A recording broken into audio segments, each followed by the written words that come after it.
It is Megan, Feng Shui consultant and hand gesture expert. Happy to be back here at Collective Urban Retreat Spa Metaphysical Shop in the heart of New York City, and an opportunity to catch up with you and share my most recent hand gesture and I Ching hexagram.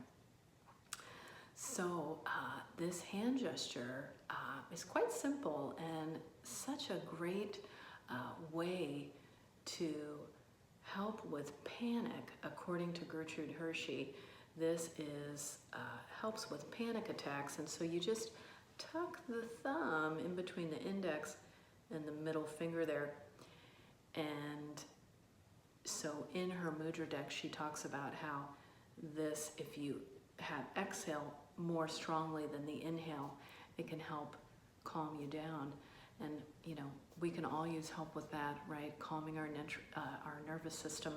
So one of the things that I like about this as a hand gesture expert is seeing how the thumb, you know, we're massaging the thumb here on the side and giving the thumb a rest.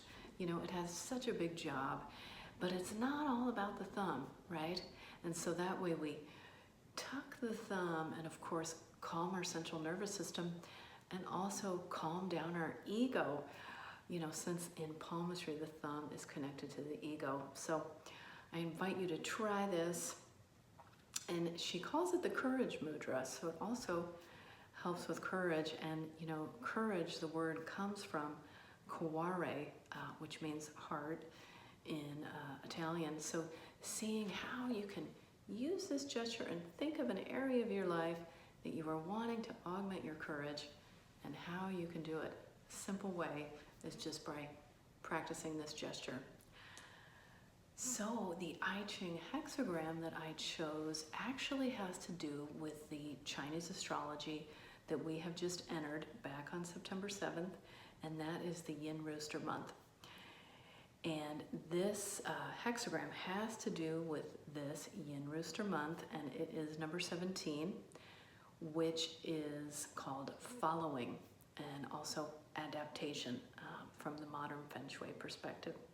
So what's going on here in this hexagram is we have the thunder trigram below and the lake above. And so the spiritual teaching of this hexagram is about, you know, this is considered that the female power is on the top and the male power is below. And so what we want to do is, according to this I Ching, is we want to treat everybody fairly, and in that we are always going to win. And if we look at how when we do things without seeking personal gain, that we will gain. And I just think that's such a great metaphor for us in life, looking at, you know, the choices we make every day and what we're motivated to do, you know, how we choose to spend our time when we have free time, and looking at how can we, you know, have that result of knowing that you're always going to gain rather than having that be your target. So beautiful teaching from the I Ching.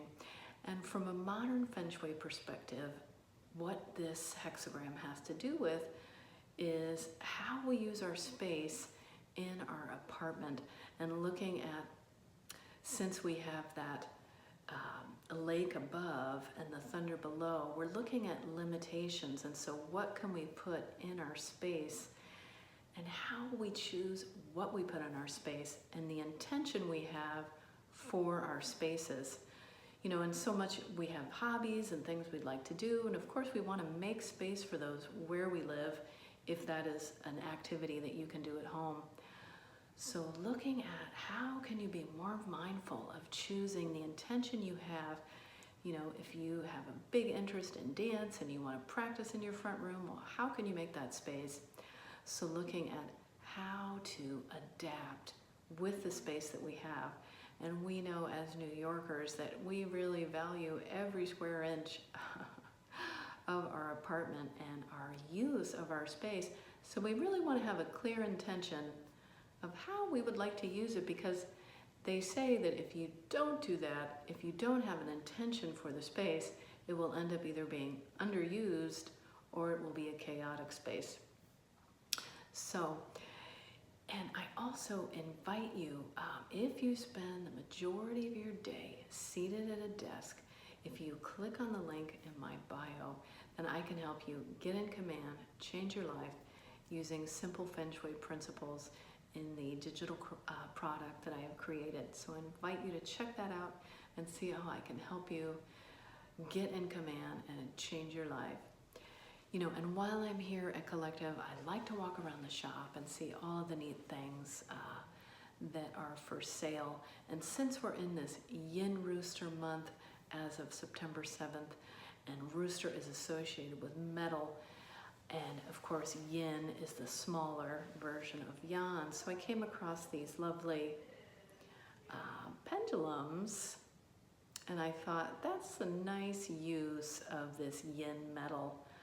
So if you live in the New York City area, you can come on down and get yourself a pendulum and see how you can have a Yin metal type of object to see how, you know, the neat thing about the Yin is it's delicate, right? It's like a pair of scissors rather than maybe, you know, a big sword or something like that for the Yan metal.